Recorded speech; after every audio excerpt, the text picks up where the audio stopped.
नमस्कार दोस्तों, ये है गुच्छा कहानियों का और मैं हूँ एक बार फिर से आपके साथ आपकी दोस्त रेखा लेकर मुंशी प्रेमचंद की एक और बेहतरीन कहानी। मगर इससे पहले अगर आपने चैनल को सब्सक्राइब नहीं किया है तो जल्दी से कर लीजिए, क्योंकि ऐसी ढेर सारी कहानियां हैं जो हमें आप तक पहुंचानी है। आपको हमारी कहानियां कैसी लगती हैं, आप हमें कमेंट करके जरूर बताइएगा। और अगर आपको ये कहानियां पसंद आती हैं तो इन्हें लाइक करना और अपने दोस्तों के साथ शेयर करना बिल्कुल मत भूलिएगा। देखते रहिए गुच्छा कहानियों का, क्योंकि हर कहानी कुछ कहती है। और आज मुंशी प्रेमचंद की लिखी हुई कहानी चकमा। तो आइए सुनते हैं मुंशी प्रेमचंद की ये कहानी चकमा। सेठ चंदूमल जब अपनी दुकान और गोदाम में भरे हुए माल को देखते, मुंह से ठंडी सांस निकल जाती। ये माल कैसे बिकेगा? बैंक का सूद बढ़ रहा है, दुकान का किराया बढ़ रहा है, कर्मचारियों का वेतन बाकी पड़ता जाता है। ये सभी रकमें गांठ से देनी पड़ेंगी। अगर कुछ दिन यही हाल रहा तो दिवाले के सिवा और किसी तरह न जान बचेगी। तिस पर भी धरने वाले नित्य सिर पर शैतान की तरह सवार रहते हैं। सेठ चंदूमल की दुकान चांदनी चौक दिल्ली में थी। मुफस्सिल में भी कई दुकानें थी। जब कांग्रेस ने उनसे विलायती कपड़े की खरीद और बिक्री के विषय में प्रतिज्ञा करानी चाही तो उन्होंने कुछ ध्यान न दिया। बाजार के कई आड़तियों ने उनकी देखा देखी प्रतिज्ञा पत्र पर हस्ताक्षर करने से इनकार कर दिया।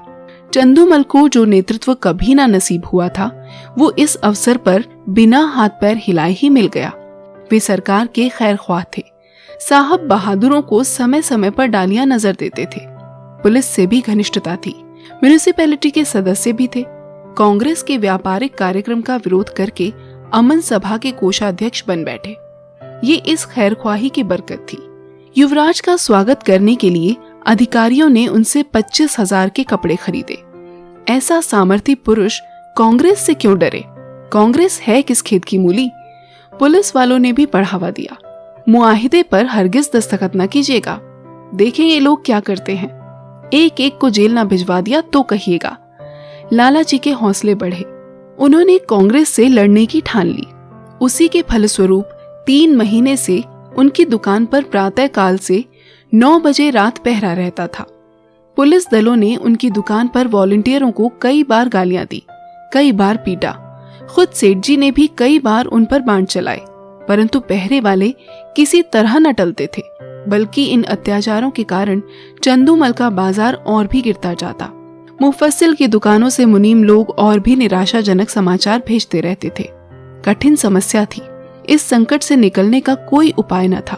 वे देखते थे कि जिन लोगों ने प्रतिज्ञा पत्र पर हस्ताक्षर कर दिए हैं, वे चोरी छिपे कुछ न कुछ विदेशी माल लेते हैं। उनकी दुकानों पर पहरा नहीं बैठता। ये सारी विपत्ति मेरे ही सिर पर है। उन्होंने सोचा, पुलिस और हाकिमों की दोस्ती से मेरा भला क्या हुआ? उनके हटाए ये पहरे नहीं हटते। सिपाहियों की प्रेरणा से ग्राहक नहीं आते। किसी तरह पहरे बंद हो जाते तो सारा खेल बन जाता।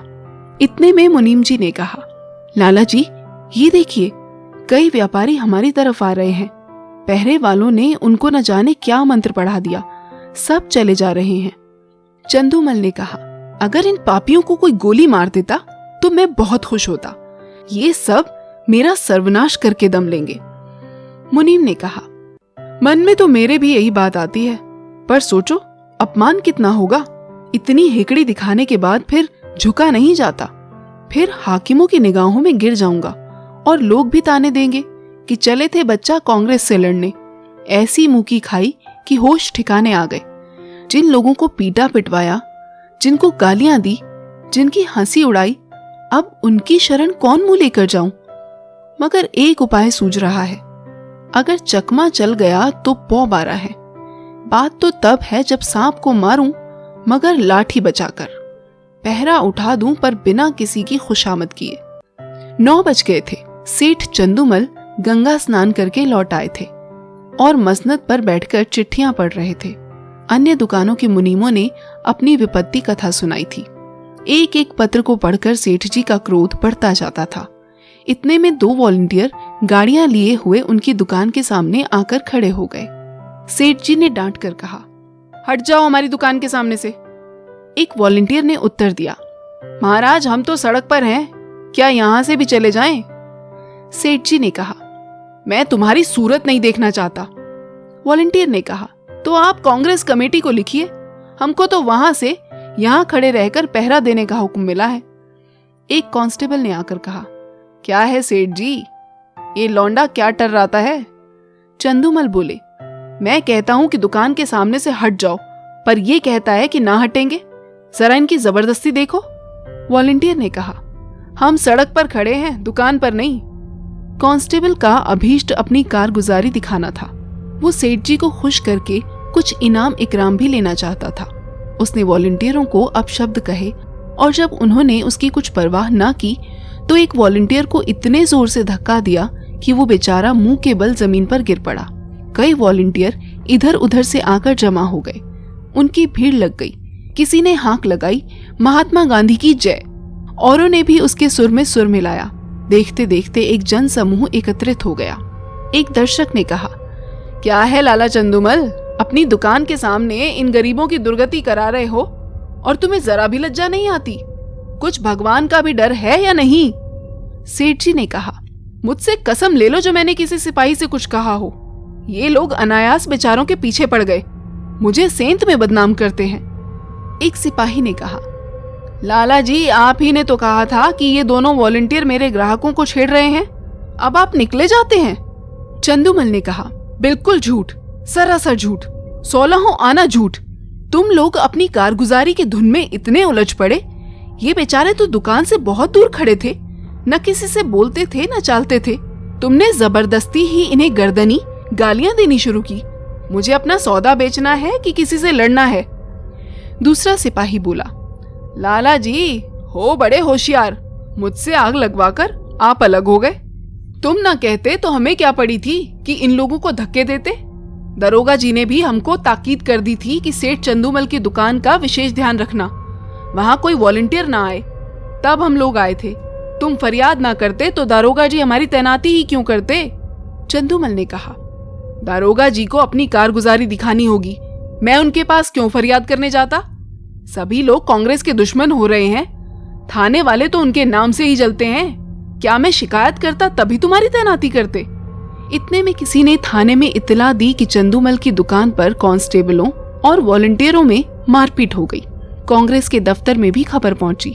जरा देर में मैं सशस्त्र पुलिस के थानेदार और इंस्पेक्टर साहब आ पहुंचे। उधर कांग्रेस के कर्मचारी भी दल बल सहित दौड़े।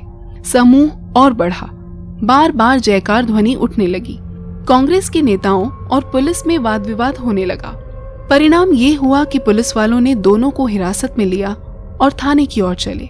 पुलिस अधिकारियों के जाने के बाद सेठ जी ने कांग्रेस के प्रधान से कहा, आज मुझे मालूम हुआ कि ये लोग वॉलंटियरों पर इतना घोर अत्याचार करते हैं। प्रधान ने कहा, तब तो 2 वॉलंटियरों का फंसना व्यर्थ नहीं हुआ। इस विषय में अब तो आपको कोई शंका नहीं है। हम कितने लड़ाकू, कितने द्रोही, कितने शांति भंगकारी हैं, ये तो आपको खूब मालूम हो गया होगा। चंदूमल ने कहा, जी हाँ, मालूम हो गया। प्रधान ने कहा, आपकी शहादत तो अवश्य ही होगी। चंदूमल ने कहा, होगी तो मैं साफ साफ कह दूंगा, चाहे बने या बिगड़े। पुलिस की सख्ती अब नहीं देखी जाती, मैं भी भ्रम में पड़ा हुआ था। मंत्री ने कहा, पुलिस वाले आपको दबाएंगे बहुत। चंदूमल ने कहा, एक नहीं 100 दबाव पड़े, मैं झूठ कभी ना बोलूंगा। सरकार उस दरबार में साथ ना जाएगी। मंत्री ने कहा, अब तो हमारी लाज आपके हाथ में है।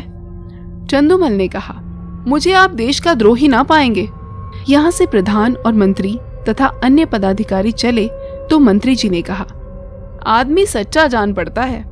प्रधान ने संदिग्ध भाव से कहा, कल तक आप ही सिद्ध हो जाएगा। शाम को इंस्पेक्टर पुलिस ने लाला चंदूमल को थाने में बुलाया और कहा, आपको शहादत देनी होगी, हम आपकी तरफ से बेफिक्र हैं। चंदूमल बोले, हाजिर हूं। इंस्पेक्टर ने कहा, वॉलंटियरों ने कांस्टेबल को गालियां दी? चंदूमल ने कहा, मैंने नहीं सुनी। इंस्पेक्टर ने कहा, सुनी या ना सुनी ये बहस नहीं है, आपको ये कहना होगा। वो सब खरीदारों को धक्के देकर हटा रहे थे, हाथापाई करते थे, मारने की धमकी देते थे। ये सभी बातें कहनी होंगी। दारोगा जी, वो बयान लाइए जो मैंने सेठ जी के लिए लिखवाया है। चंदूमल ने कहा, मुझसे भरी अदालत में झूठ ना बोला जाएगा।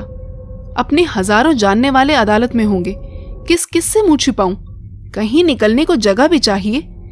इंस्पेक्टर ने कहा, ये सब बातें निजी मामलों के लिए हैं।